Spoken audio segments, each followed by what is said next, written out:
Bem-vindos de volta ao nosso segundo dia para o diálogo sobre as cidades e o clima. Receberemos agora a doutora Patrícia Pinho como moderadora do nosso segundo painel. A doutora Pinho obteve seu PhD em Ecologia Humana na Universidade da Califórnia Davis e concluiu sua pesquisa de pós-doutorado na Universidade de Michigan, assim como no Instituto Nacional de Pesquisas Espaciais no Brasil. Atualmente, ela é professora visitante no Instituto de Estudos Avançados da Universidade de São Paulo. Ela é autora de vários artigos, incluindo uma contribuição para um relatório do painel intercontinental sobre mudanças climáticas, IPCC. Doutora Pinho, seja bem-vinda. Dr. Pinho, welcome. Muito obrigada, Daniela, e bom dia a todos. É um prazer estar aqui com vocês e dar-lhes as boas-vindas a esse segundo dia de diálogo brasileiro-alemão. O painel de hoje vai ser presidido por mim, mas eu estou contando com 3 estudiosos do campo de mudanças climáticas nas cidades. Antes de lhes passar a palavra, eu quero apresentar uma pequena provocação. Por que estamos aqui e por que estamos falando desse assunto de resiliência diante das mudanças climáticas? Há alguns desafios em termos de governança e cidades que essencialmente contemplam a interconectividade de cidades e a paisagem rural à sua volta e também como as cidades reagem às mudanças climáticas de vulnerabilidade ou também adaptação ou mitigação às mudanças climáticas nas cidades. Tudo isso tem um componente importante de justiça climática, já que sabemos que aqueles que menos contribuem para as mudanças climáticas, na realidade, são aqueles que mais sofrem as consequências desses impactos.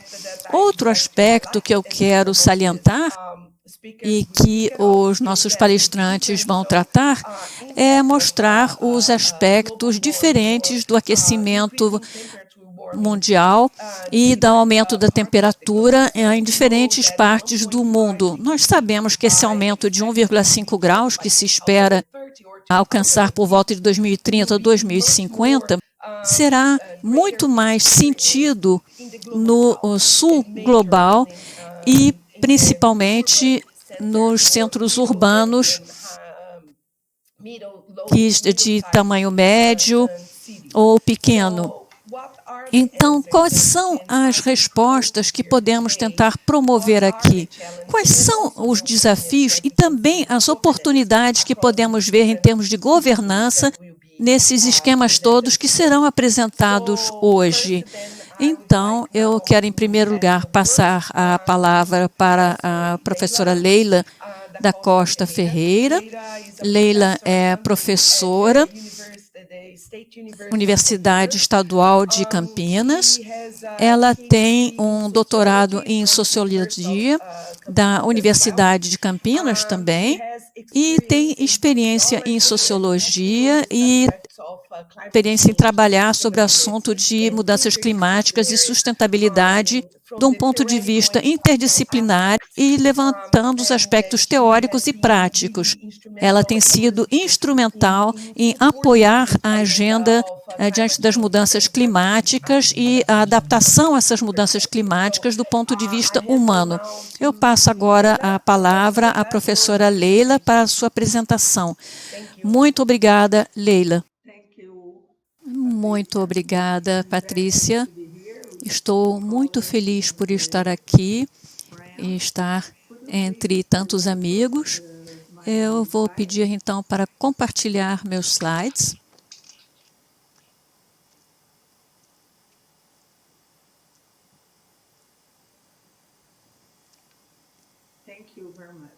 Muito obrigada.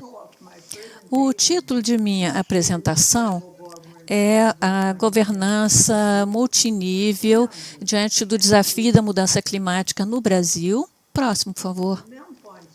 Os principais pontos de minha apresentação vão ser, em primeiro lugar, os perfis de respostas em diferentes instâncias governamentais brasileiras diante das mudanças climáticas e, realmente, o diálogo em diferentes níveis entre diferentes setores e atores. Em segundo ponto, a ênfase sobre os arranjos institucionais, planejamento e gestão e iniciativas, como, por exemplo, a emissão de gases de efeito estufas, adaptação, mitigação, leis municipais específicas e redes de associação para aumentar o conhecimento.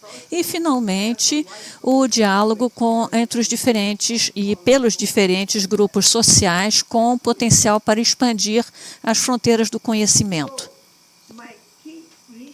Meus pontos principais vão ser quais são os principais atores que influenciam a posição no nível local em relação às políticas de adaptação, assim como as ambições que resultaram do Acordo de Paris e quais são os interesses, incentivos e diretrizes que temos.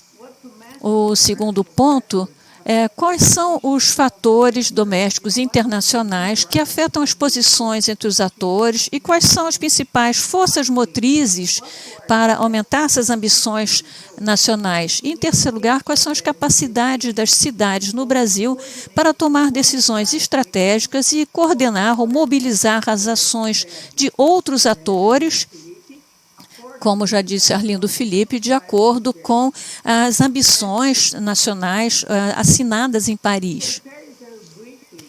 Então, muito rapidamente, algumas referências teóricas e metodológicas. Em primeiro lugar, os múltiplos níveis, múltiplos atores, e vocês não podem ver aqui, mas múltiplos métodos. Isso é uma questão muito interdisciplinária, mudança climática, quero dizer, e também coproduções múltiplas, o que é muito importante também contemplar. Então, do ponto de vista dos atores multinível, da governança multinível, essas questões permeiam vários níveis interconectados de governança e é preciso considerar a mudança climática como um desafio em muitos níveis. Então, nós temos vários níveis de governança afetados e que é preciso, então, haver várias participações para governança nesse aspecto. Apesar dessas contribuições, nós temos que levar em conta realmente as dimensões locais e regionais do tema, que são muito relevantes. Muitas dessas mudanças climáticas ocorrem em vários níveis e, ao mesmo tempo, esses níveis são muito impactados pelas suas mudanças. Próximo slide. Então, qual é o que eu tento entender aqui são as mudanças, as transições. É preciso prestar atenção, então, por exemplo, ao aumento do nível do mar, a falta de água, a eventos extremos climáticos e os aspectos socioeconômicos, como meus colegas já disseram ontem. Aqui nós podemos ver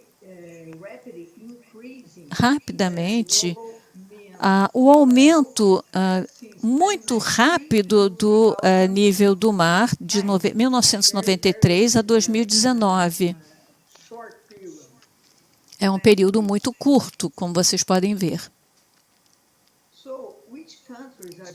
Quais são os países que estão em maior perigo por esse aumento do nível do mar? A maior parte estão no sul global, o Brasil sendo um país importante nesse quesito de perigo do aumento do nível do mar. Aqui podemos ver as emissões na linha histórica por país. Vemos aqui os Estados Unidos, a China, Rússia, Alemanha, Reino Unido, Japão, Índia e, a seguir, Brasil, que é também um ator importante nesse processo. Próximo, por favor. Aqui, mais uma vez, podemos ver os principais países e as cores das suas emissões em termos de gases de efeito estufa. E vejamos agora as emissões brasileiras por setor. Nós podemos ver aqui o uso da terra e o setor da agricultura, que tem um peso muito importante no Brasil. Ao mesmo tempo, nós temos energia, indústria e lixo, que representam também pontos importantes. Vocês podem ver aqui o uso da terra e ocupação da terra, que representam perto de 47%, a agricultura representando quase 24%, a energia quase 21%, os processos industriais e lixo representando quase 5% cada um. É uma situação bem complicada, é preciso prestar atenção justamente ao uso e ocupação da terra. O que vemos aqui é realmente a alteração no uso da terra, a expansão agrícola e urbanização, que causam mais de 30% da emergência das doenças. E vocês podem ver isso no painel que teremos na quinta-feira.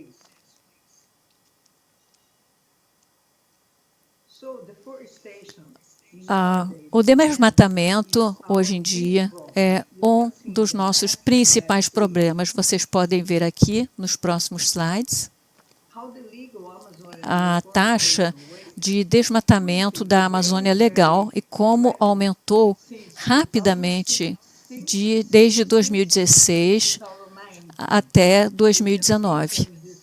Vocês podem ver aqui o aumento com as estatísticas do INPE de 2020. E no próximo slide,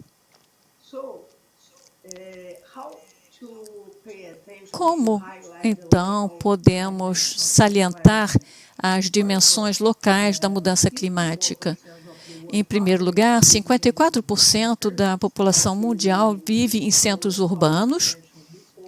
Como nossos colegas já mencionaram, até 2050 serão 2/3 da população mundial. E no Brasil, 85% da população já vive em centros urbanos, que as cidades são, então, as maiores emissoras de gases de efeito estufa.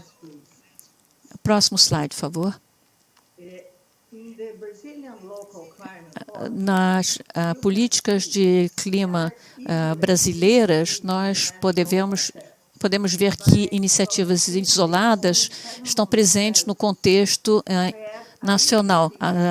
Em 2016, apenas 7 municípios tinham aprovado legislação relativa às mudanças climáticas. A maior parte foram aprovadas em 2009, quando a questão climática era uma prioridade na agenda política internacional, na época da Conferência das Partes, a COP, em Copenhague. Só Belo Horizonte, Feira de Santana, Palmas, em Tocantins, Recife, Pernambuco, Rio de Janeiro, no Rio de Janeiro, e São Paulo, em São Paulo, e Fortaleza, no Ceará, passaram leis que estabeleceram políticas municipais climáticas. Mais recentemente, vimos que Recife e Fortaleza estabeleceram planos climáticos, mas não sabemos se vão sair do papel. Podemos ver, então, que é interessante que a primeira a passar uma lei para reduzir os gases de efeito estufa foi São Paulo, em 2009. A prefeitura aprovou, então, a lei antes mesmo que houvesse políticas estaduais e nacionais que, no entanto, foram promulgadas no mesmo ano. No momento, o objetivo estabelecido por Belo Horizonte é reduzir as emissões de gás de efeito estufa na cidade em 20% até 2020, o ano passado, o que envolve os setores de transporte, energia, lixo e construção. Novas políticas determinam também os mesmos valores que as capitais da Minas Gerais para o Rio de Janeiro, para 2020 também, e as leis de Feira de Santana e Palmas não definiram objetivos, mas em Palmas, por exemplo, o objetivo é regulamentar projetos de floresta e energia para reduzir as emissões.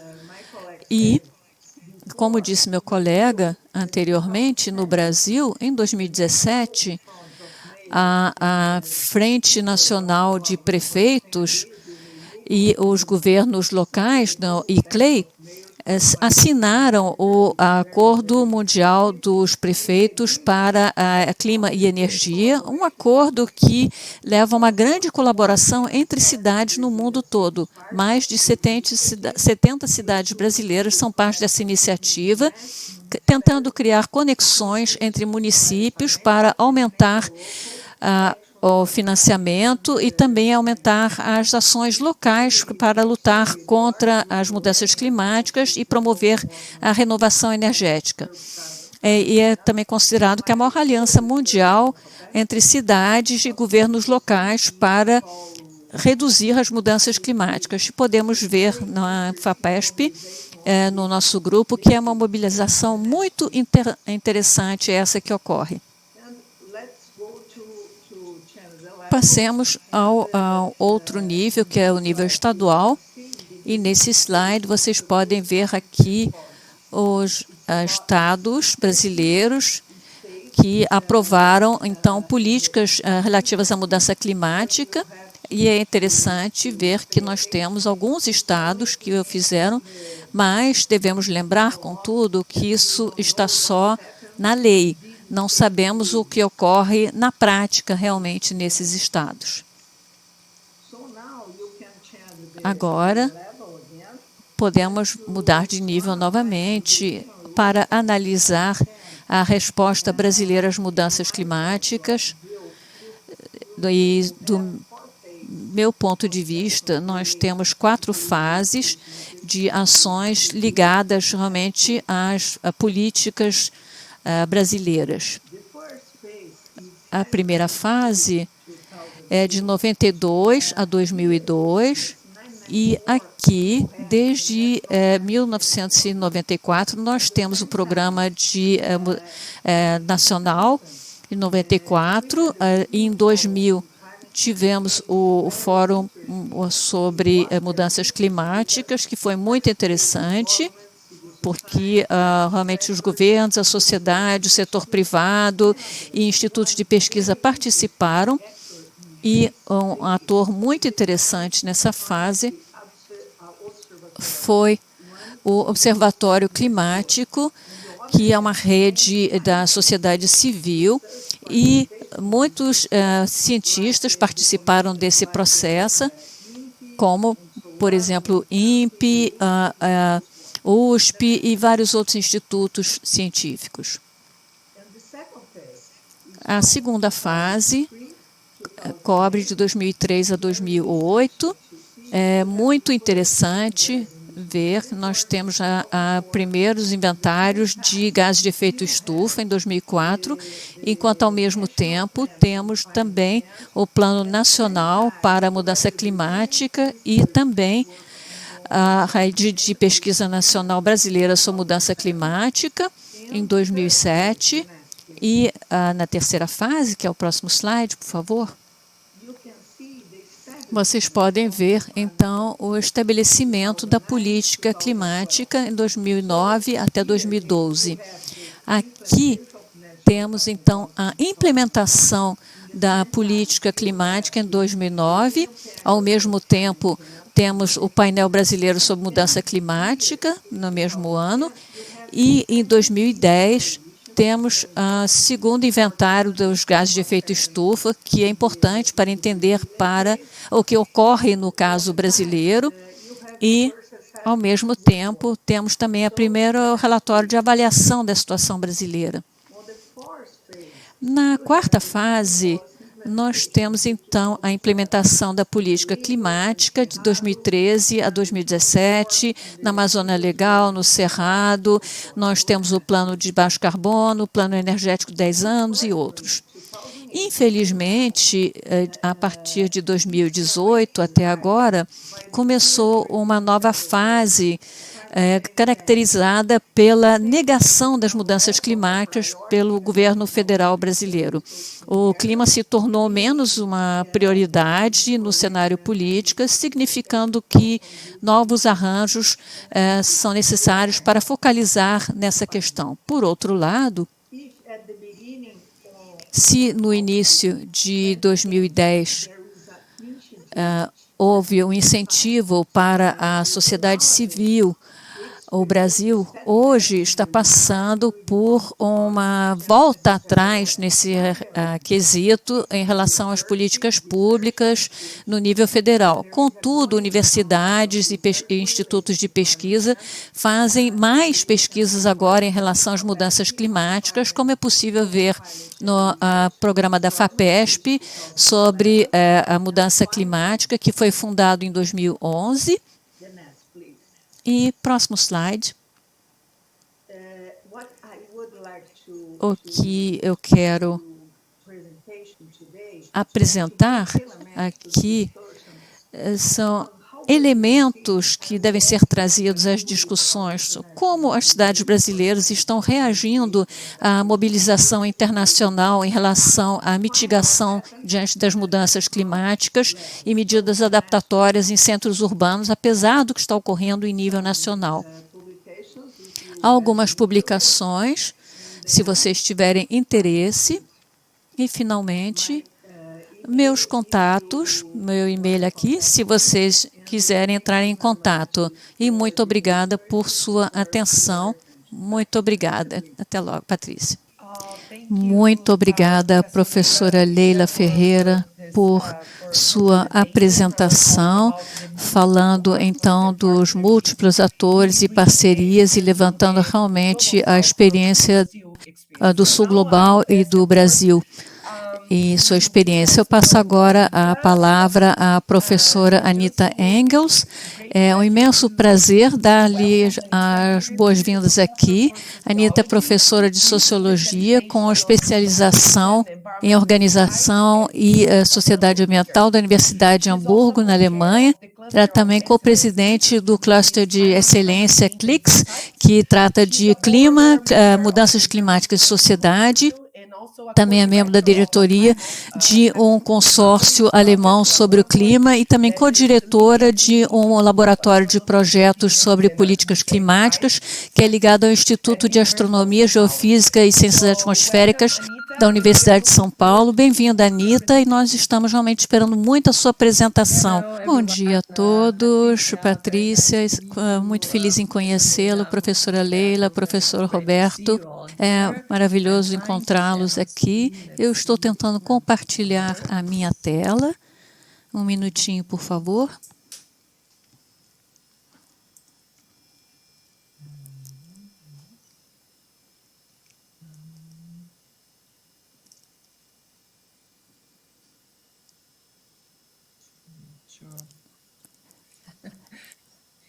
Então, é um pouquinho mais complicado do que eu pensava, desculpe.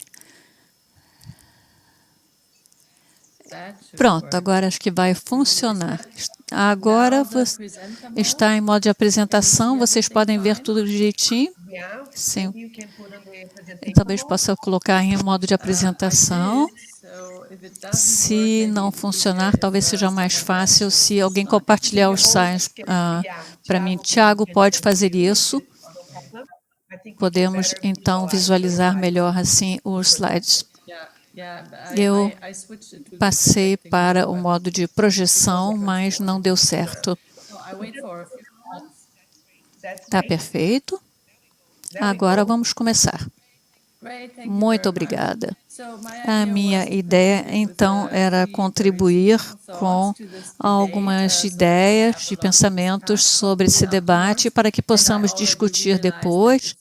E eu já me dei conta que os 3 pontos que eu quero levantar conectam muito bem com o painel que tivemos de manhã, com o professor Arlindo e a professora Catherine, e também, é claro, com o que meus colegas acabaram de dizer nesse painel. Próximo slide. Em primeiro lugar, eu quero dar-lhes pouco do histórico de onde eu venho. Eu acho que os slides vão ter que reduzir um pouquinho em termos de tamanho para que vocês possam vê-los completamente. Essas 2 imagens representam os 2 cernes da minha pesquisa, ou da minha persona como pesquisadora. A Patrícia já mencionou do lado esquerdo, representa, então, o que nós chamamos um cluster de excelência na mudança climática e sociedade, e é um concurso nacional para fundos de pesquisa que é concedido pela Fundação Alemã de Pesquisa, que tem como ideia principal conduzir realmente pesquisas básicas direcionadas a problemas, é claro, mas pesquisas básicas que deem uma ideia geral das mudanças climáticas e dinâmicas sociais.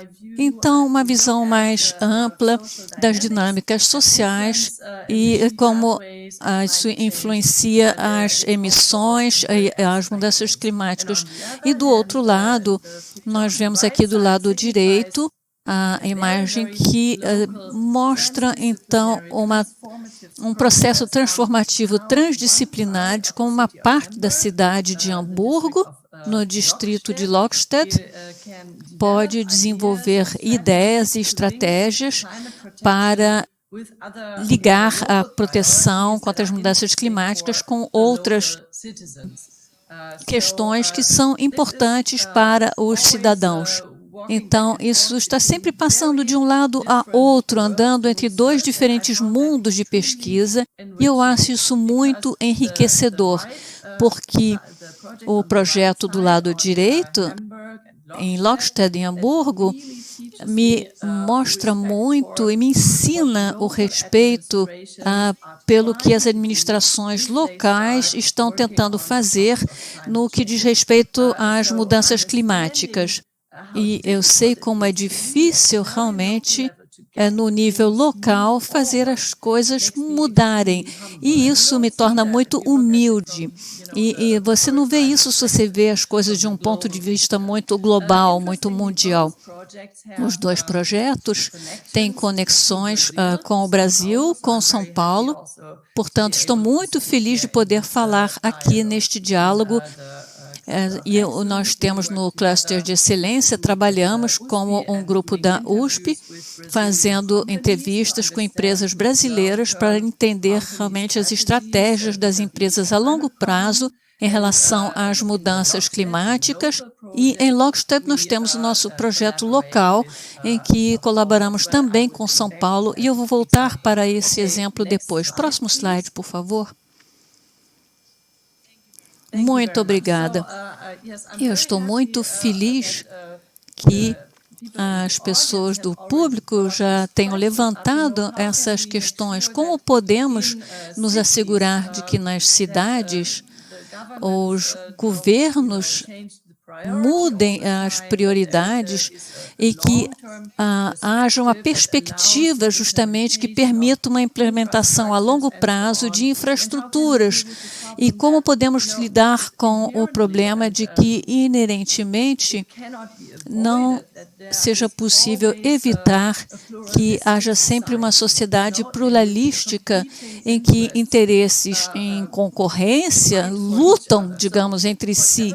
Então, quando se vê, digamos, um resultado de um planejamento de uma cidade ou de um governo, isso sempre representa a visão daquele que está tentando lutar pelo controle. Hamburgo é um exemplo de uma cidade em que já lutou por várias décadas começou como uma cidade nos anos 60, 70, com um plano que realmente criou uma infraestrutura para a mobilidade e que foi evoluindo pouco a pouco de uma forma diferente.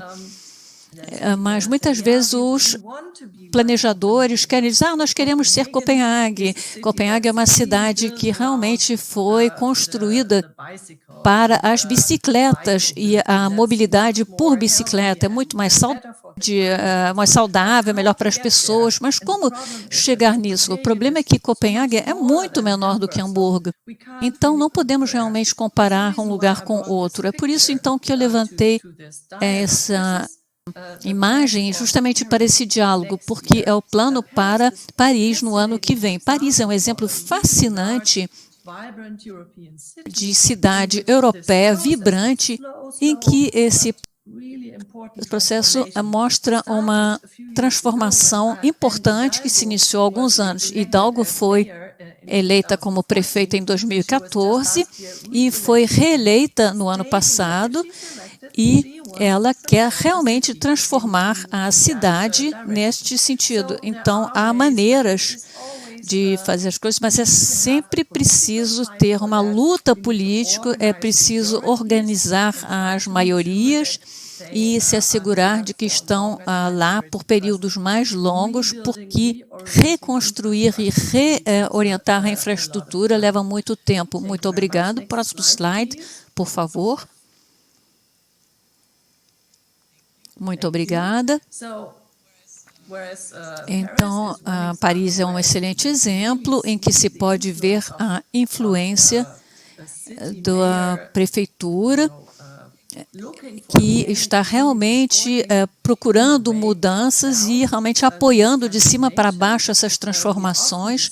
Já falamos muitas vezes também das mudanças de baixo para cima, e em muitas cidades na Alemanha e, é claro, no mundo todo, já vimos nos anos passados experiências urbanas que são muito locais, muito experimentais também, que estão experimentando coisas novas, como, por exemplo, mudar o caráter realmente de uma rua, transformando, por exemplo, em uma rua de parapedestre, onde as pessoas possam se encontrar, como vocês podem ver aqui, ou dançar, ou simplesmente se encontrar. Este é um exemplo de há uns meses, em Hamburgo, uma parte da Ottenzone, em que a população local, junto com a administração da cidade, realmente procurou fazer uma experiência nova, como seria a sensação realmente de ter mobilidade retirada das ruas para que se possa sentir a diferença e assim ter uma melhor base para decidir se querem esse tipo de mudança para ruas pedestres ou não. O que vemos muito nessas experiências urbanas é que motivam as populações locais a tentar encontrar maneiras alternativas para organizar as vizinhanças, o que é muito interessante e importante para qualquer tipo de planejamento urbano de cima para baixo. Mas não há garantia, é claro, de que isso seja melhor para o clima. Os cidadãos locais vão ter todo tipo de prioridade, o que é muito legítimo. Então, é sempre muito importante procurar maneiras de combinar essas ideias locais para tornar ou transformar uma vizinhança num espaço vivo, ao mesmo tempo conectando com transformações que se adaptem às mudanças climáticas. Próximo slide, por favor. Voltando ao aspecto mais global sobre cidades e clima, isso é o que eu aprendi de meus colegas no cluster climático. E se vocês virem sob essa perspectiva, nós temos então realmente conflitos de objetivos entre prioridades de adaptação e de mitigação. Se vocês virem uma cidade como um todo, ela está estruturada realmente no solo, e aqui nós temos exemplos estereotipados, e para ver a diferença entre conceitos, aqui nós temos então essas duas imagens. Nós temos a cidade do lado esquerdo, que representa uma cidade que tem muitos espaços abertos, que preveniriam as ilhas de calor de ocorrer, e tem também muitos espaços abertos que podem assimilar as precipitações mais fortes, que são uma das consequências climáticas para as cidades. Então, seria uma cidade mais resiliente às mudanças climáticas, levando a vários tipos de adaptação. A outra cidade, à direita, nos mostra o outro extremo do que é discutido na literatura sobre que tipo de ambiente urbano e habitat urbano contribui mais para a mitigação. A estratégia, então, de ter uma urbanização muito densa é bom, ou dá muitas oportunidades para a mitigação ou redução das emissões que contribuem para a mudança climática.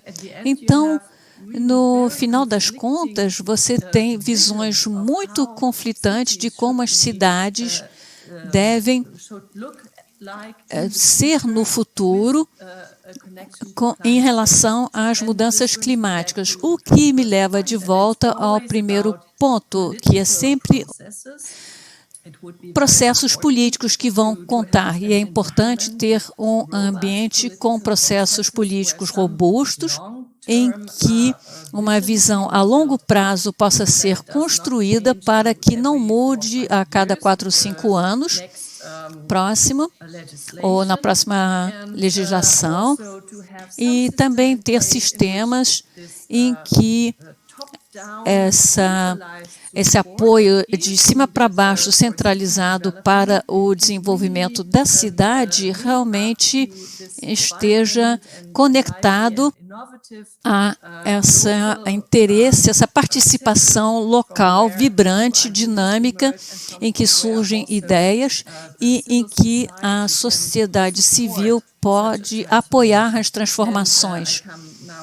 E vão ser meus comentários finais agora. Eu vou voltar para os projetos locais, em que contemplamos Hamburgo e São Paulo, no contexto de projeto Climápolis, que a Patrícia já mencionou e que Catherine também mencionou mais cedo.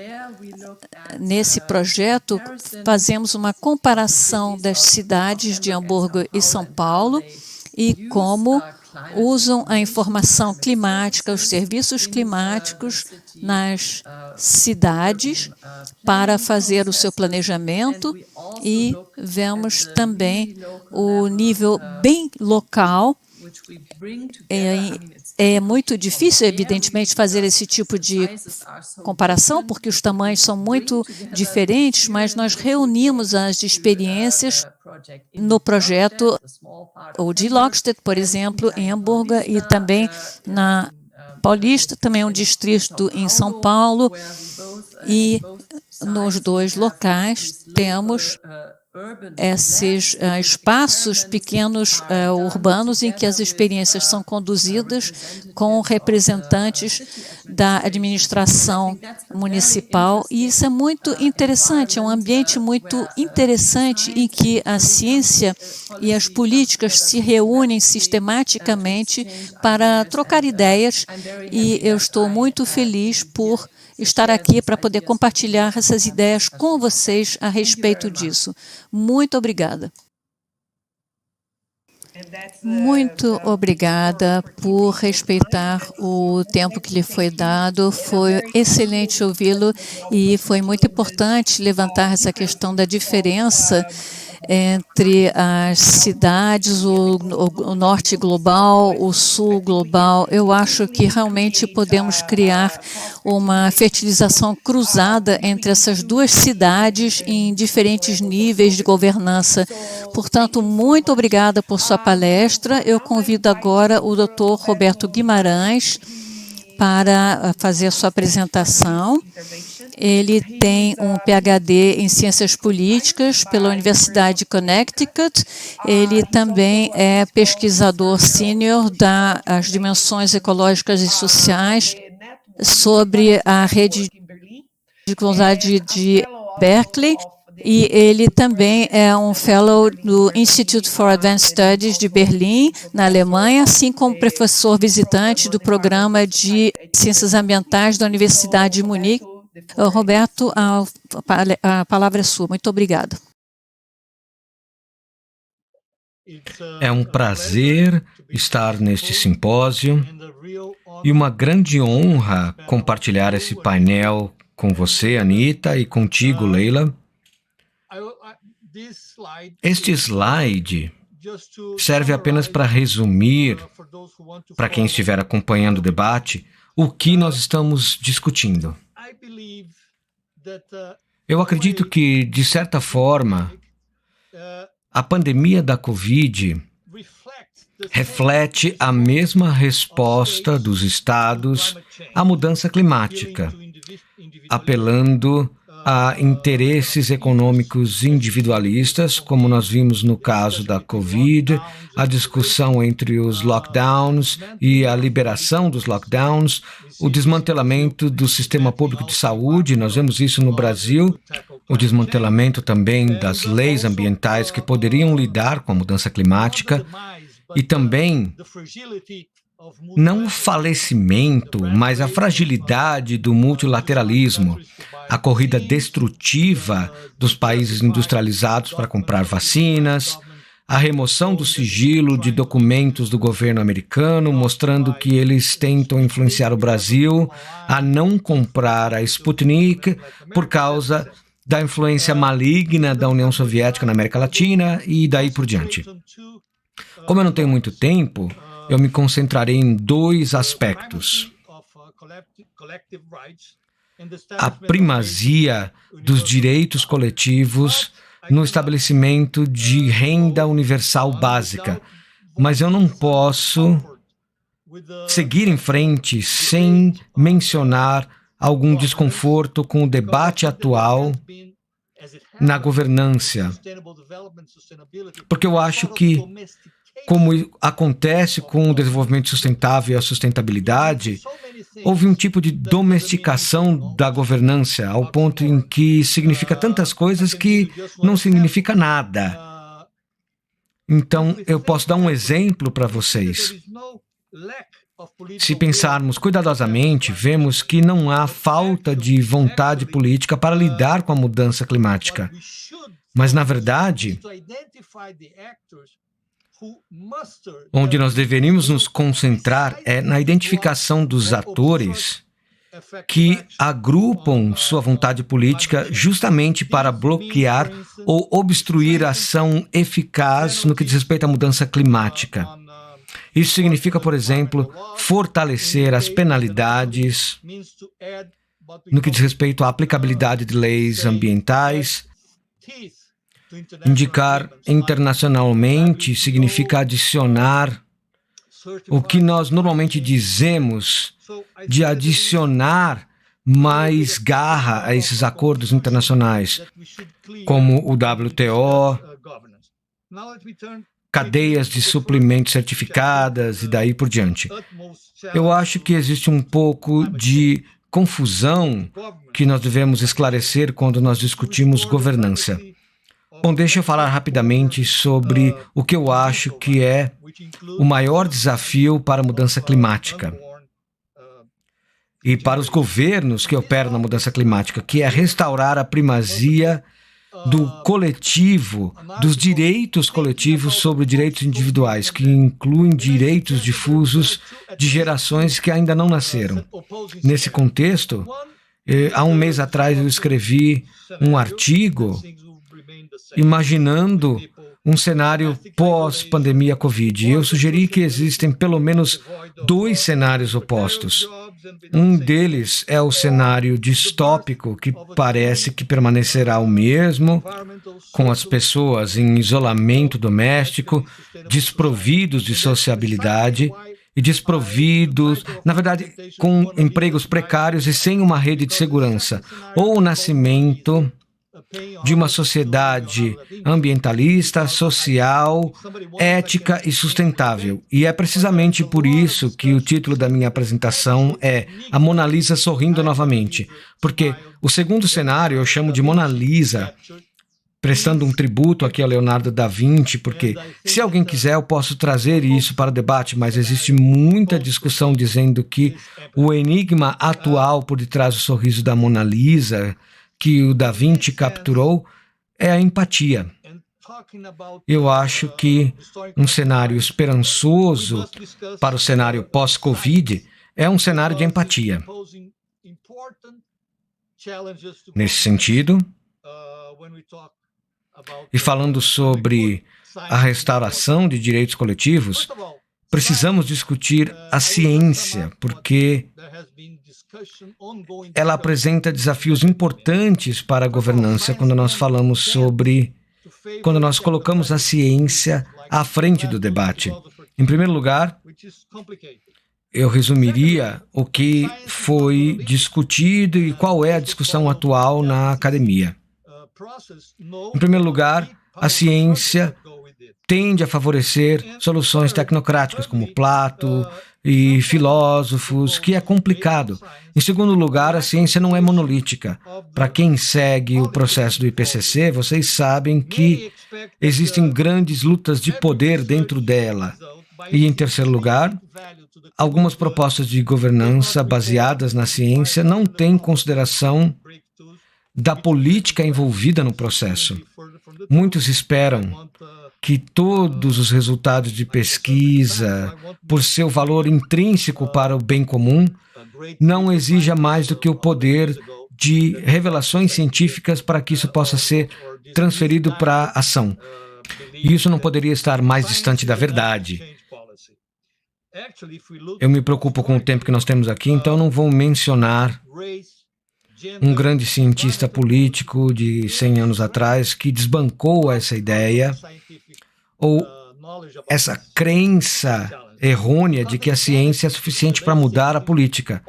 Na verdade, se observarmos historicamente, raça, gênero, políticas ambientais ganharam força não por causa do conhecimento científico sobre essa área e sobre esses desafios, mas porque eles aproveitaram, no final dos anos 60, uma oportunidade para agregar essas questões ao movimento anti-guerra, pró-liberdade e contra a cultura que estava permeando todo o país. Isso destaca que a ciência não é o suficiente e é necessário termos um forte elo com a política e com o processo político. Porque, como Aaron Grabowski mostrou em 1987, o poder não é ouvir, não é a vontade de ouvir a desafios políticos como a mudança climática que exijam intervenção governamental e mecanismos regulatórios.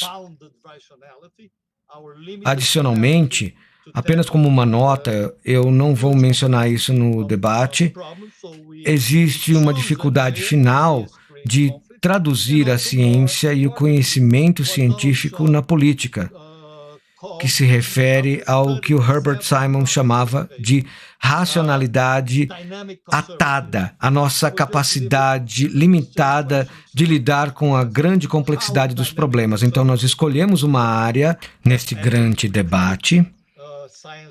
E também, mais importantemente, o que o Donald Schoen chamou, depois de estudar vários processos de inovação, de conservadores dinâmicos.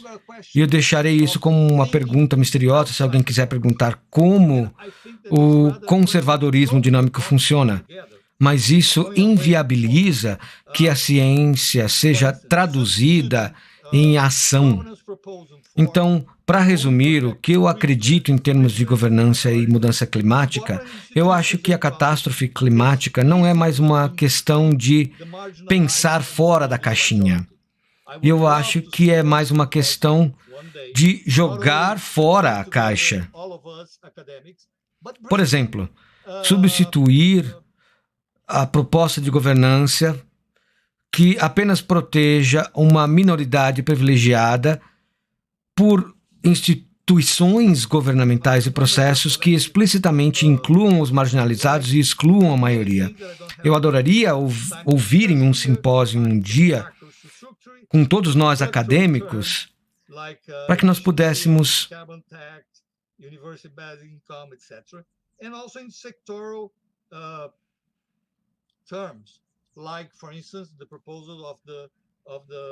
a primazia dos coletivos brancos, que incluem muitas coisas que eu não tenho tempo para discutir aqui numa estrutura macro, nas questões, por exemplo, de tetos de emissão, impostos para emissões, renda básica universal e etc. E também em termos setoriais, como, por exemplo, a proposta das cidades inteligentes, a cidade de 5 minutos, que é o que os países escandinavos e Paris perseguem, permitindo que os residentes possam atender suas necessidades com uma caminhada rápida ou uma pedalada pelo bairro. Antes do próximo ponto, eu gostaria de dizer que talvez nós temos que estar cientes também das armadilhas de muitas propostas abrangentes, como o Green New Deal, que é um passo fantástico, mas que tem, como que eu posso dizer, tem um risco de se tornar uma nova panaceia. Então, se alguém quiser perguntar, eu posso explicar em detalhe por que esse New Deal pode ser uma nova panaceia cerebral. Agora, antes de eu encerrar, eu gostaria de mencionar o segundo desafio, junto com a restauração de direitos coletivos, que é o estabelecimento de uma renda básica universal, que foi inicialmente proposta por Keynes nos anos 50, mas que está ganhando ímpeto agora. E nós temos experiências atuais no Canadá, na Espanha, na Irlanda e em países escandinavos e até no Alasca, que é o mais recente. Nesse sentido, eu acredito que o contexto é favorável agora para que nós possamos discutir a renda básica universal. Se você se lembrar, no final do ano passado ou no começo desse ano, 80 bilionários nos Estados Unidos, Canadá, Reino Unido, Alemanha, Nova Zelândia e Holanda conclamaram seus governos a tributá-los muito mais do que fazem hoje. E até mesmo o FMI, que é o Vaticano da economia liberal, recentemente o diretor-geral do FMI disse em resposta a essa carta que, na verdade, a renda básica universal pode ser uma estratégia muito importante para que possamos lidar com a desigualdade e com a mudança climática. Antes de encerrar, eu mencionarei um pouquinho a armadilha ou os argumentos enganosos que, olha, a renda universal é fantástica, mas não há dinheiro para financiar isso. Que, na verdade, é uma grande vergonha dizer isso. Em primeiro lugar, se pensarmos em termos de teorias econômicas ou economia política, todos os países sempre dependeram, por muitos séculos, de 2 dos 3 pilares da economia. Temos recursos, capital e mão de obra. E por séculos, os países ganharam dinheiro para financiar políticas públicas através de tributação da mão de obra e do capital. Contudo, quando olhamos para a situação atual, por exemplo, produtores agrícolas exigem de 10% a 40%, respectivamente, em proporção ao PIB dos anos 50 e hoje representam 3,5% do PIB, enquanto os serviços financeiros quase que dobraram a sua importância. O que isso significa? Isso significa que agora, mais do que nunca, nós temos recursos para estabelecer uma renda universal básica. Até o presidente Biden acabou de anunciar uma reforma tributária que inclui uma tributação de 40% para aqueles que ganham mais de $4.000 por mês. Ladislau Dauber estima que esse ano 20% do PIB do Brasil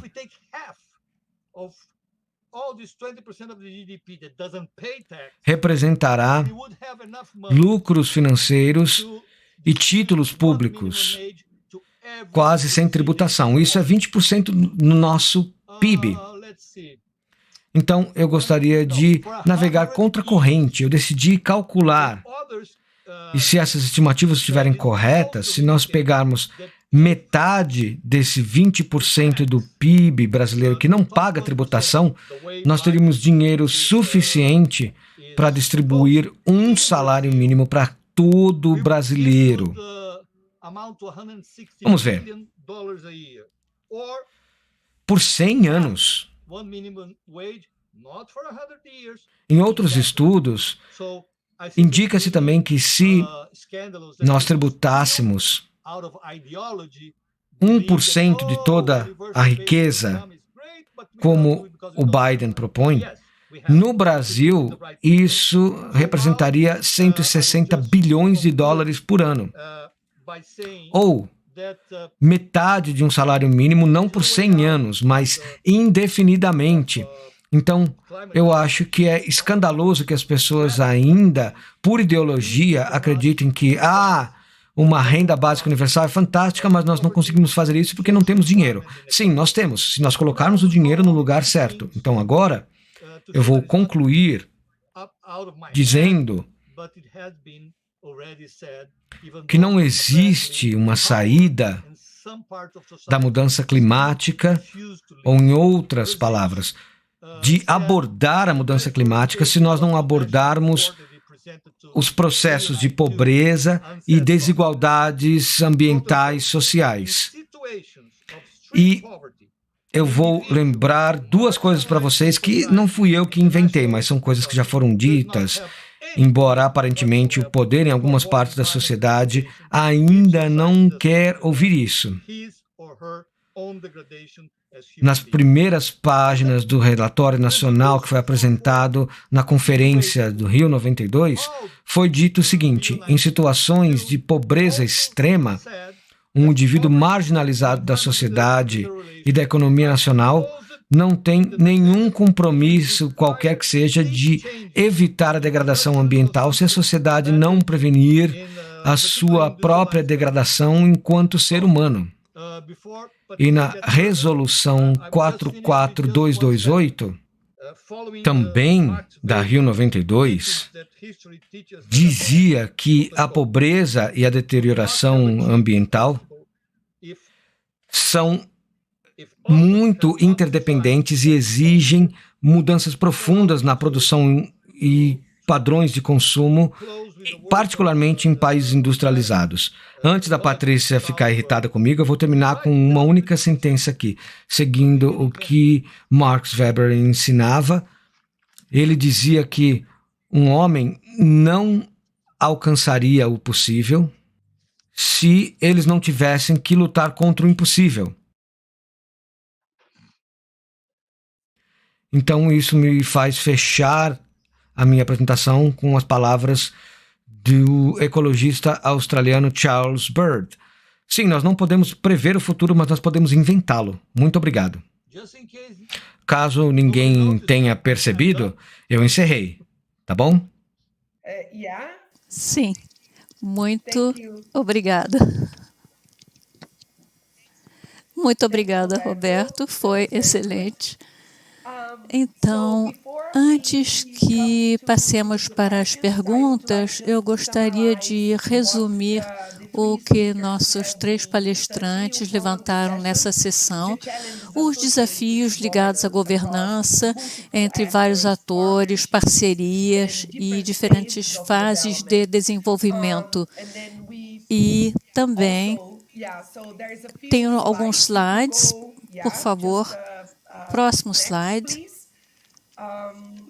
Então, eu acho que falamos sobre vários aspectos. Vamos aqui. Aqui temos um editorial que foi publicado pelo New Yorker em setembro de 2019. E ele fala muito explicitamente que paremos de fingir. Nós sabemos que a evidência científica é irrefutável, as mudanças climáticas estão aí, a ciência é inequívoca quanto às consequências dessas mudanças climáticas, especialmente para algumas regiões e partes da população. Esse editorial diz explicitamente, se você tem menos de 60, você certamente vai estar passando por essa desestabilização do mundo ou sendo testemunha dessa desestabilização. E se você tem menos de 30, você tem 100% de certeza que você está vivendo neste ambiente. Próximo, por favor. Se pegarmos essa ideia, quais são, então, os principais pontos, e todos os nossos palestrantes falaram disso, nós temos movimentos da juventude no mundo todo, nós temos protestos, nós temos também agora líderes climáticos que estão se engajando a um acordo para mitigar, para reduzir as mudanças climáticas e as temperaturas. E nós também temos governos, paralelamente, que negam essa situação. E investimos tempo, energia e recursos em estratégias que realmente não estão de verdade apoiando a redução das vulnerabilidades associadas com as mudanças climáticas nas cidades.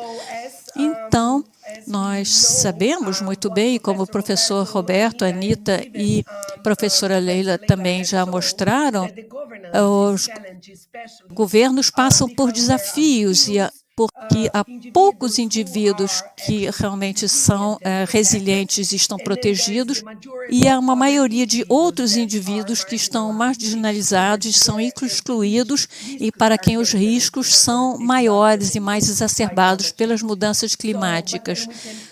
Podemos mudar esse desafio e transformá-lo numa oportunidade, foi o que a Anita disse.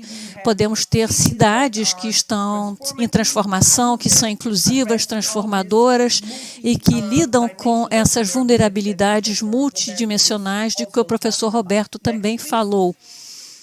Nós sabemos as diferenças que há, que nós sabemos que o clima está aquecendo diferentemente em diferentes partes do mundo e que os países e cidades no sul global já se viram passar por mais de 1,5 graus que estão levantados no Acordo de Paris e que se espera que se alcance em 2050, mas o que nós já sabemos dessas evidências científicas é que países na América Latina, principalmente, já passaram, estão expostos a calor de 1,5 graus Celsius e já sentem os impactos na segurança alimentar, hídrica e outros aspectos. E, nesse sentido, como podemos, então, abordar os riscos que estão associados às vulnerabilidades humanas e trabalhar a adaptação em diferentes setores nas cidades e como as cidades realmente podem lidar com as maneiras de viver das comunidades que estão vivendo na pobreza. A ciência é irrefutável, nós temos certeza realmente que limitar a temperatura a 1,5 pode reduzir o número de pessoas, a 420 milhões de pessoas que vão se ver expostas a ondas de calor extremas no sul global em áreas urbanas. E só para exacerbar isso, o que eu gostaria que esse painel tratasse estimulado pelas palestras que ouvimos antes, quais são as trajetórias transformadoras que podemos enfocar como comunidade científica. Nós temos governança como solução de problemas, nós temos governança como valores e interesses em competição, nós temos governança como uma interação institucional, lidando com restrições estruturais e, nesse sentido, como podemos pensar nas cidades numa situação de recuperação pós-Covid que sejam resilientes e sustentáveis. E, neste sentido, estamos transformando então e abordando os impactos intergeracionais mudanças climáticas que tem um componente entre as gerações. Eu quero abrir as perguntas para a plateia e começar perguntando várias coisas para os nossos palestrantes que foram levantadas pelo público. Vou começar, então, para a professora Leila. Uma das perguntas é sobre sua apresentação e as dimensões políticas com as diferentes responsabilidades, a produção desigual de vulnerabilidade, as relações desiguais de poder e adaptação na tomada de decisão. Tem alguma ideia a respeito disso? Essa pergunta foi feita por André Francisco Piloto. Posso também convidar depois o professor Roberto e outros para participar também.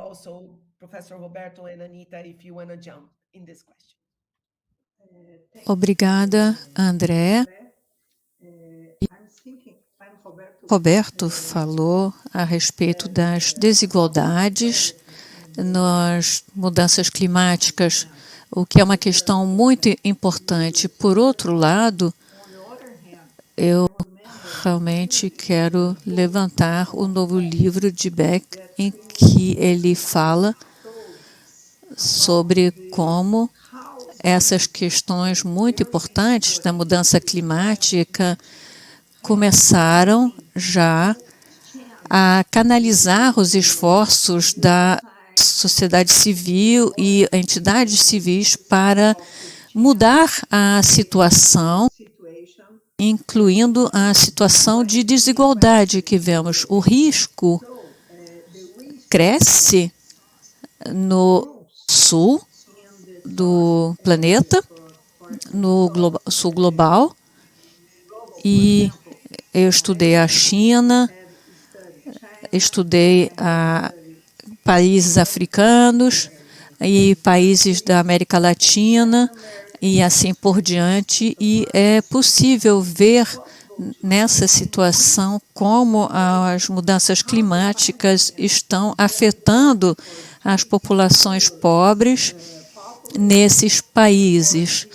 Eu gostaria então de dizer que essa questão é extremamente importante, é uma questão realmente importante para juntar a ciência e a sociedade. Se Anita e Roberto quiserem dizer alguma coisa, eu acho que...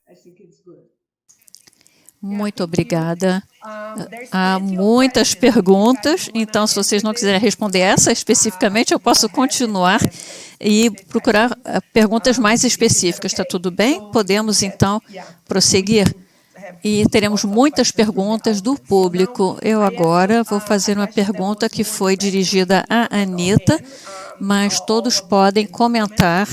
Como podemos nos assegurar que as iniciativas comunitárias se veem incluídas em agendas das esferas mais altas do governo? Qual é o papel das universidades em fazer a tradução dessas participações locais nas políticas?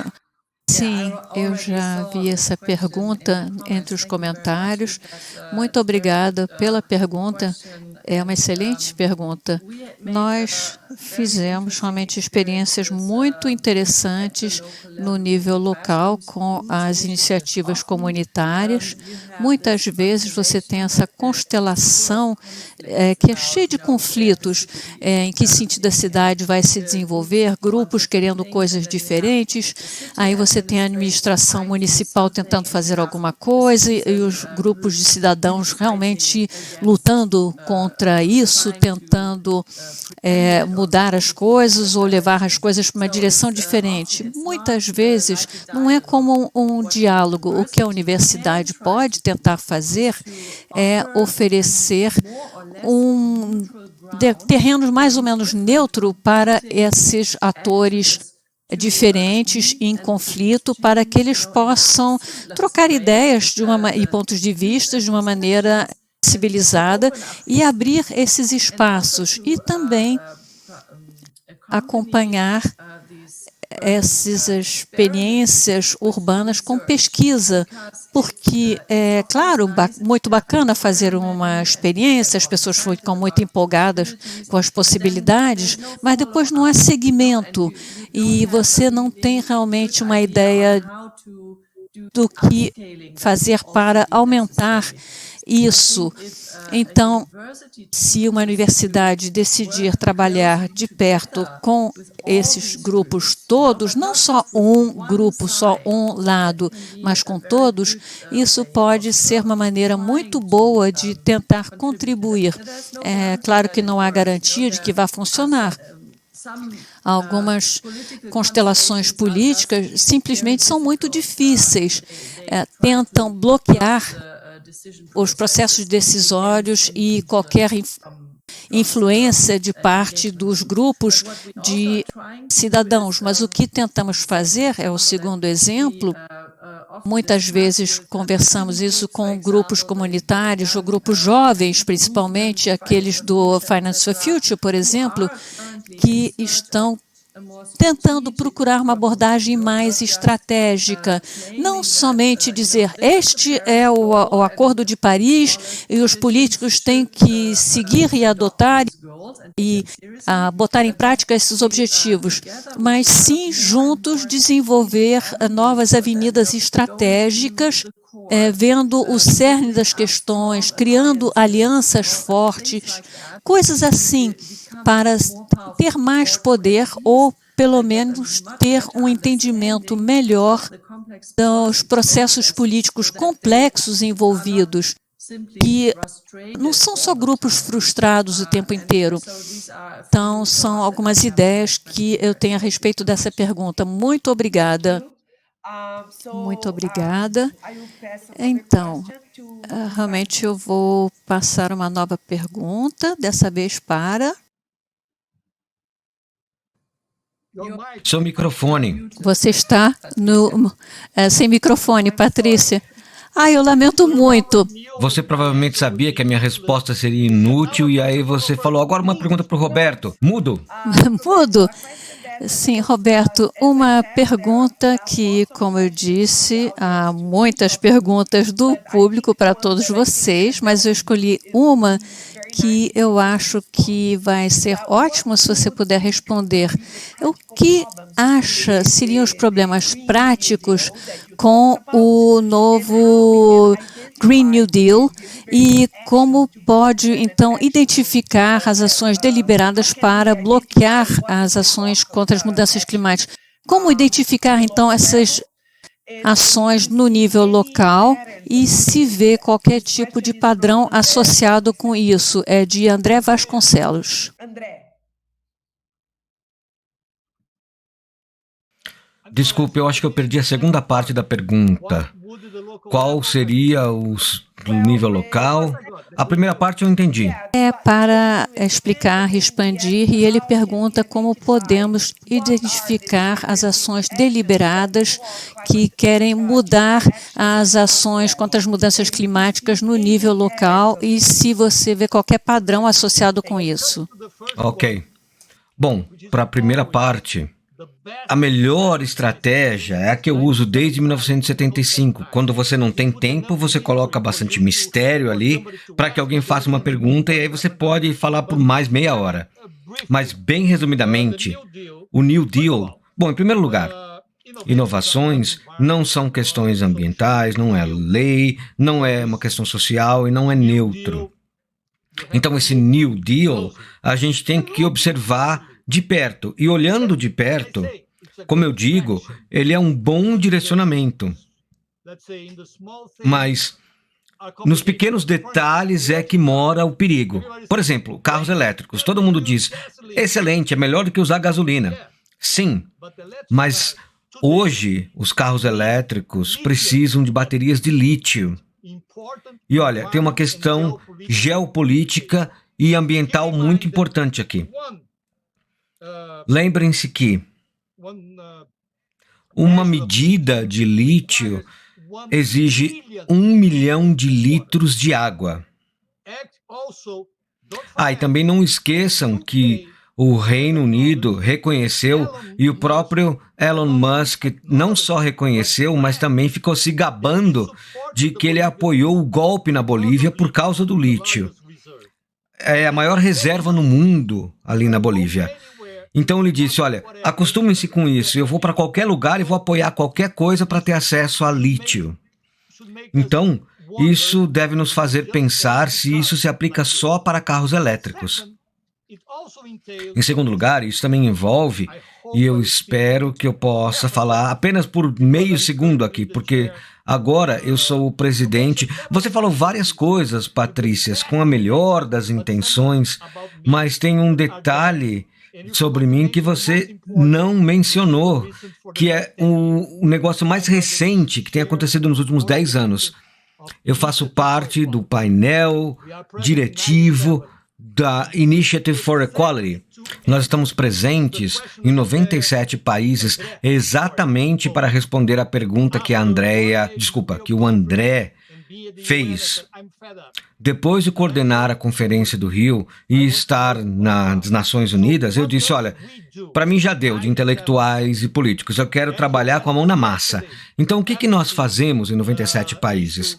Na verdade, ontem, a Anistia Internacional divulgou um artigo elogiando as contribuições recentes da IFE, e isso acabou até massageando meu ego.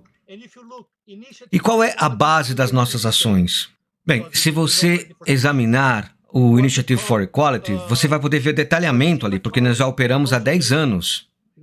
Nós temos o que nós chamamos de consultas participativas. Quando nós oferecemos uma metodologia, nós não fazemos nada.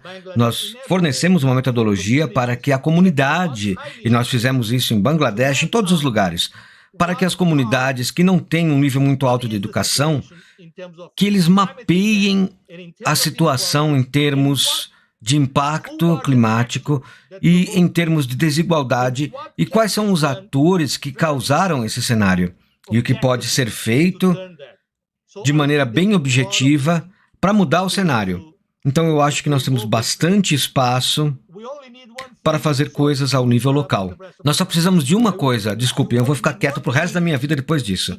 Nós só precisamos de uma coisa para fazer isso, para responder a pergunta do André e outras perguntas. Em outras palavras, descer dos nossos altares e ir para os terrenos de trabalho para tentar mudar alguma coisa. Que é exatamente aquela foto que você mostrou das pessoas embaixo de um poste ali na rua. E isso me lembra que, de alguma maneira, eu sinto que a ciência, principalmente quando se fala sobre governança e mudança climática, nós estamos debaixo de um poste iluminado.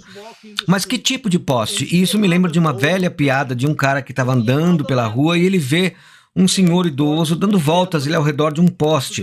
E é claro que ele, todo gentil, chega lá e fala para o senhor idoso, olha, eu vejo que o senhor está confuso. O que aconteceu? Ele diz, sim, eu saí do ônibus e eu perdi a minha chave para casa. Eu não consigo chegar ao meu destino porque eu não tenho as minhas chaves. Aí ele falou, tá bom, e continuou andando. E aí ele parou, voltou e disse para o senhor, olha, desculpe, eu não quero perturbá-lo, mas o senhor falou que o senhor não sabe para onde ir porque o senhor perdeu suas chaves? Sim. Olha, me desculpa, mas o ponto de ônibus fica a 20 metros daqui. O senhor está buscando suas respostas no lugar errado. E o cara diz, eu sei, meu caro, mas esse é o único lugar que está iluminado.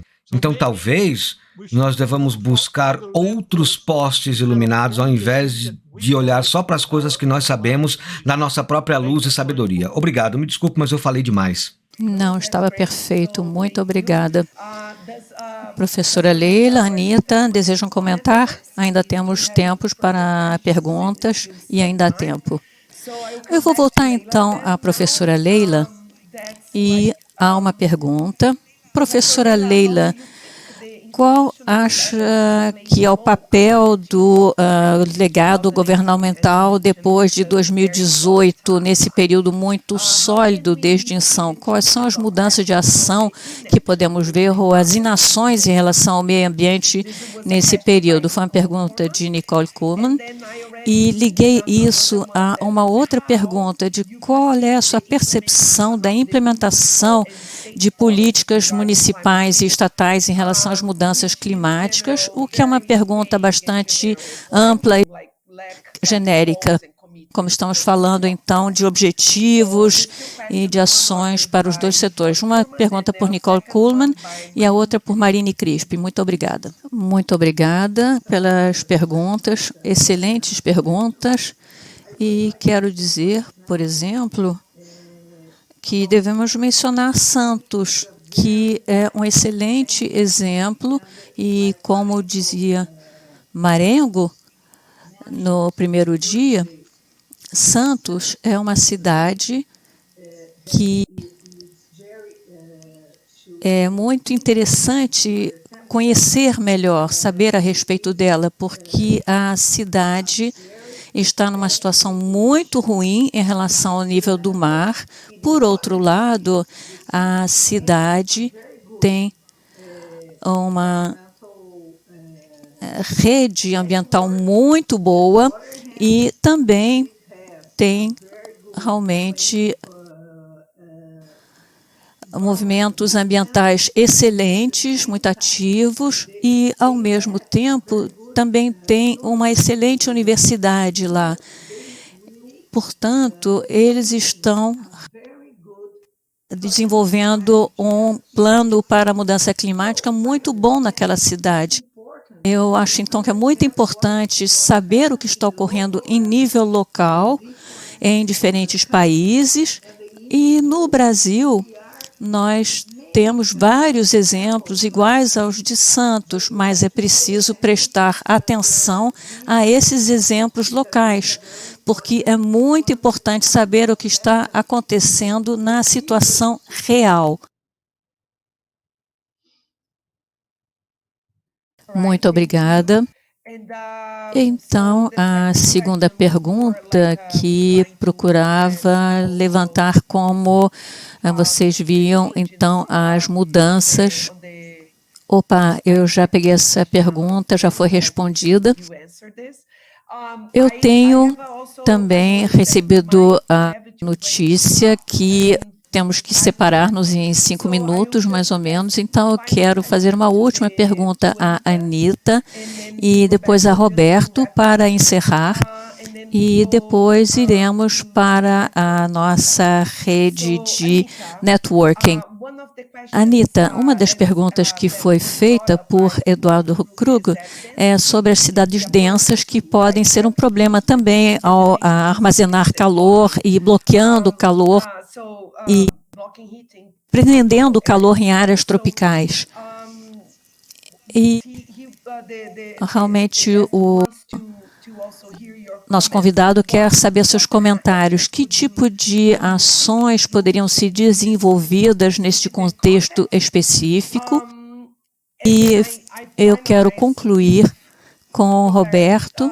Na realidade, com todos os nossos palestrantes, o Brasil é um grande líder no campo da biodiversidade. Então, quais seriam suas ideias, de Roberto e do resto do painel, a respeito desse tipo de legado do Brasil neste cruzamento das mudanças climáticas, proteção à biodiversidade e a Conferência de Paris, que vai ocorrer no final desse ano?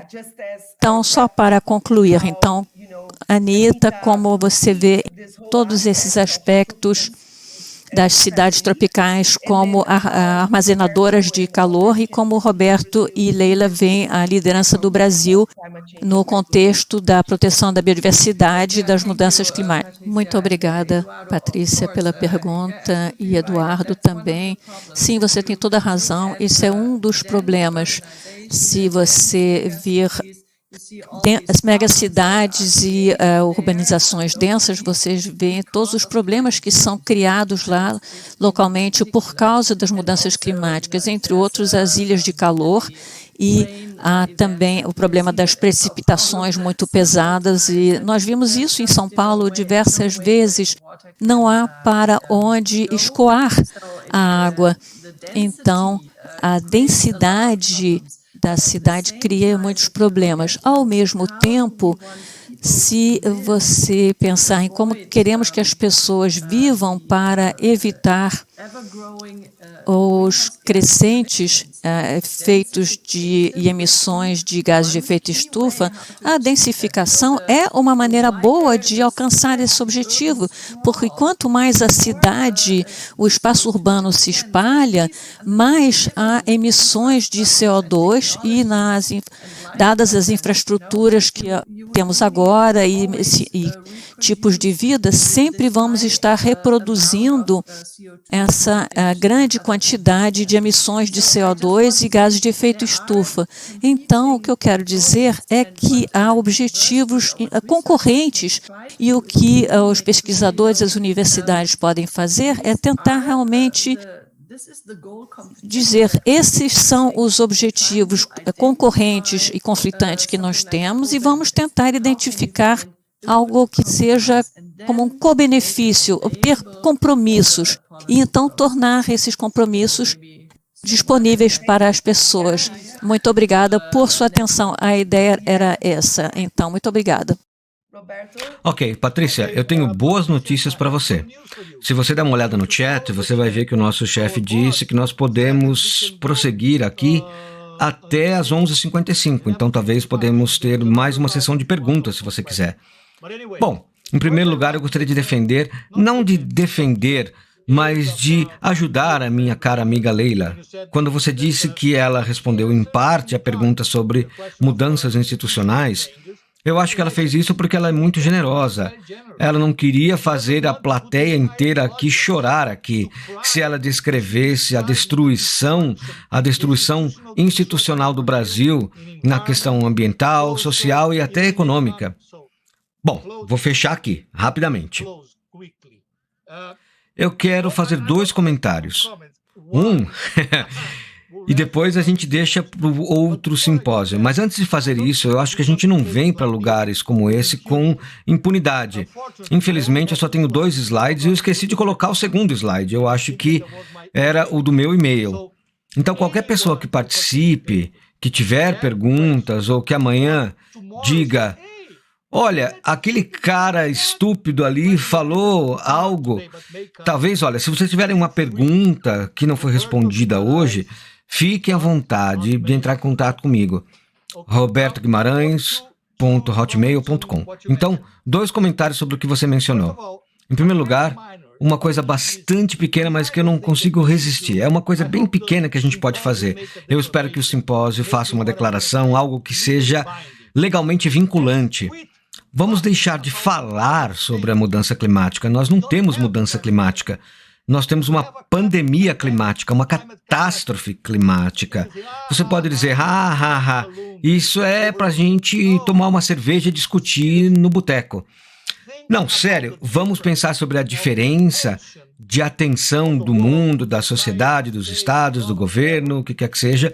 Se ao invés de chamar a Covid-19 de uma pandemia, uma catástrofe, nós chamássemos isso de mudanças sanitárias globais.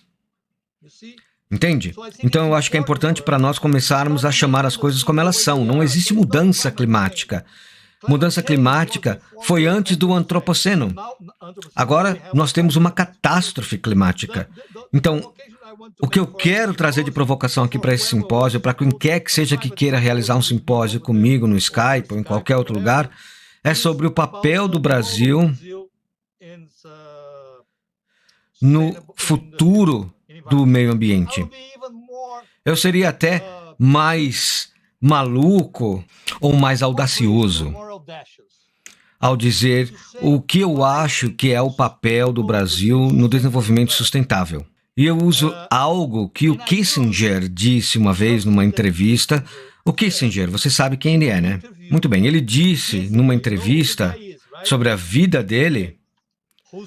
No meio da entrevista, do nada, ele começou a discutir o Terceiro Reich na Alemanha e o nazismo. E, de repente, ele interrompeu o entrevistador e disse: a propósito, nós jamais escaparemos dessa luta de sermos hegemônicos no mundo. Sempre haverá alguém tentando exercer hegemonia. Mas eu vou te dizer uma coisa. Se eu tiver que ser dominado por alguém no futuro, eu escolho os brasileiros.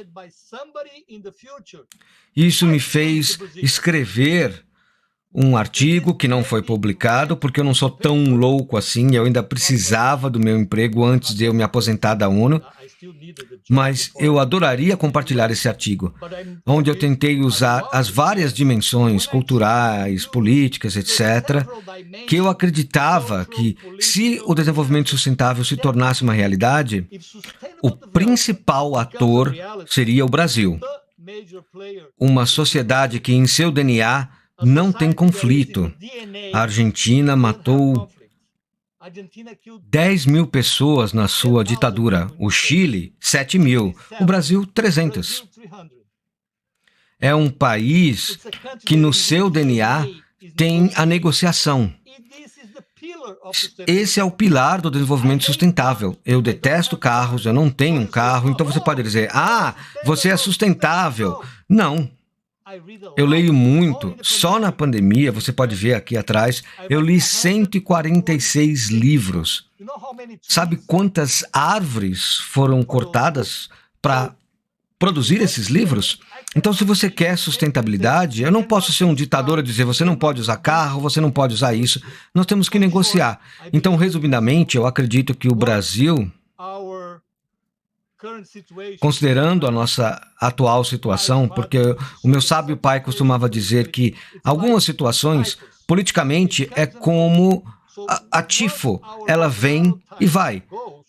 Depois que a tifo do Bolsonaro for embora, eu tenho certeza que nós vamos voltar a ser um dos principais líderes na questão ambiental. Muito obrigado. E não esqueçam, se vocês tiverem perguntas, é só continuar me mandando. Eu só cobro R$5 por resposta. Muito obrigada. Muito obrigado, professor Roberto. Eu acho que chegamos realmente ao encerramento de nossa sessão. Há tantas coisas a falar e apenas arranhamos a superfície, mas há muito o que pensar. Nós temos muitas coisas a desenvolver através de e-mails ou em pequenas conversas. Escrevam para o e-mail, ele promete responder a todos e nós todos podemos pensar a respeito disso tudo. Professora Leila, muito obrigada por sua apresentação, por seus comentários e por sua boa vontade de responder todas as perguntas da plenária. Professora Anita, eu não poderia estar mais grata e feliz de vê-la e ouvir suas impressões e comentários sobre o Sul e o Norte global e suas cidades e como ter essas agendas de mitigação e adaptação em vez de conflito. Eu vou encerrar nosso painel e eu os verei todos, então, na nossa sessão de networking. Muito obrigado, tenham um lindo dia, muito obrigado a todos, realmente foi um prazer, muito obrigado.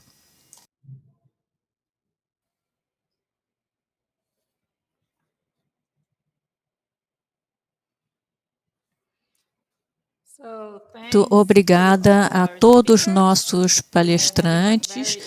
Tivemos um debate muito importante e interessante hoje no nosso 9º diálogo Brasil-Alemanha e foi realmente nosso segundo dia sobre as cidades e as mudanças climáticas. Amanhã receberemos mais uma vez a professora Leila da Costa, dessa vez como moderadora da sessão 2, sobre as urbanizações e proteção do clima e vamos falar também de cidades inteligentes, mobilidade e inovação no terceiro painel de nosso diálogo. Amanhã começaremos às 9 horas, na hora do Brasil, e 2 horas da tarde, horário alemão.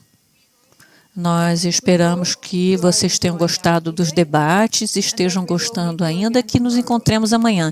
Sintam-se à vontade para chamar sua família, seus amigos, seus colegas, para participar desse debate essencial, para receber notificações para os próximos vídeos.